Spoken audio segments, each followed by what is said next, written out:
Everyone wants success. Now, more than ever, people dream of escaping the ordinary 9 to 5 lifestyle and building a life on their own terms. I know I do. But what does it take to get there?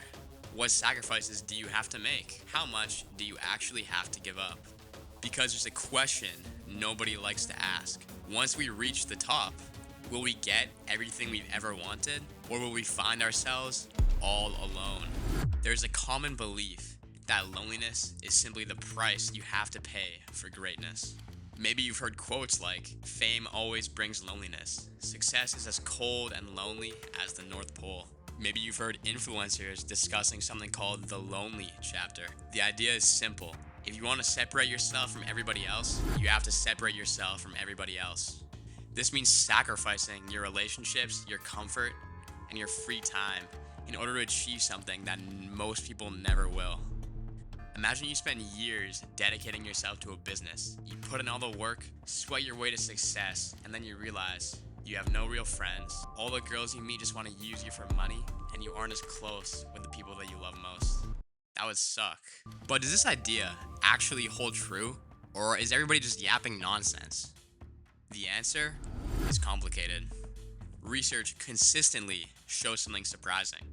People with higher levels of income tend to experience less loneliness, while people with lower incomes tend to experience more loneliness. But why? The answer is actually pretty simple. Being broke sucks.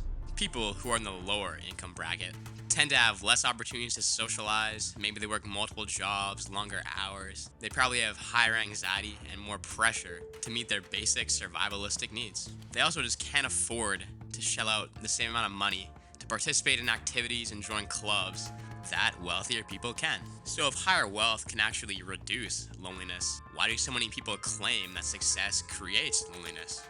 What people are actually describing is not success itself. They're talking about some of the common side effects of something I'm going to call passion pursuance. While wealth can reduce loneliness, people who chase their dreams are more vulnerable to experiencing isolation, especially entrepreneurs. This is because creating something from nothing is an extremely lonely process sometimes. Many founders of companies experience something called founder isolation, the feeling of carrying responsibilities that few other people can really understand. Entrepreneurs carry the burden of making decisions and being responsible for what happens. They are usually under more pressure than those who have normal jobs or normal pursuits. People like this can feel like they can't relate to anybody around them, enhancing their feelings of loneliness. But I'm not just talking about something that affects entrepreneurs. This can affect anybody chasing a relentless goal or purpose. Pro athletes, artists, creators, and activists can all experience the same struggle. Anybody with that ambition that pushes them forward can also be pulled apart by it. So does chasing your purpose and dreams mean that you are destined to become lonely or depressed? Not at all. The problem is not the ambition itself. The problem is when the ambition becomes the only thing that you care about. Many people believe that the only path to success is sacrificing everything. But really, maintaining a healthy balance can actually make your pursuits go better. Healthy relationships provide support. Time away prevents burnout. Taking care of your physical and mental health helps you maintain the energy and passion required to put out your best performance. Sacrificing everything else might help you in the short term, but in the long term, that's impossible to sustain. You don't have to sacrifice everything else to chase your dreams. In fact, this is a terrible idea. Success does not automatically create loneliness.